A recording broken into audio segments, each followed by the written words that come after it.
দ্বিতীয় প্রকার হচ্ছে মহিলা, যারা কাপড় পরিধান করবে কিন্তু উলঙ্গ থাকবে।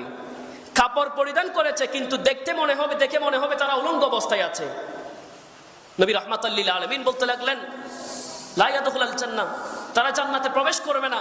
শুধু জান্নাতে প্রবেশ করবে না তা নয়, ওয়ালা ইয়াজিদুনা রিহান, আমার নবী বলছেন শুধু জান্নাতে প্রবেশ করবে না তা নয়, তারা জান্নাতের সুঘ্রাণও পাবে না।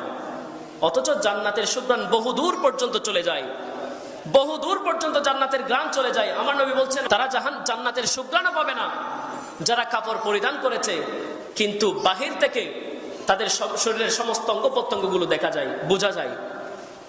এইসব বিষয়ে আমাদের সবচেয়ে মা বোনেরা যদিও বা লক্ষ্য না রাখে, তার তত্ত্বাবধানে তার দায়িত্বের মধ্যে যে রয়েছেন, মায়ের দিক থেকে ধরে স্বামী, বড় ছেলে, এদেরকে সবসময় হুঁশিয়ার থাকতে হবে। 24টা ঘন্টা তাদের নজরদারি করতে হবে, কারণ তার কারণে তারা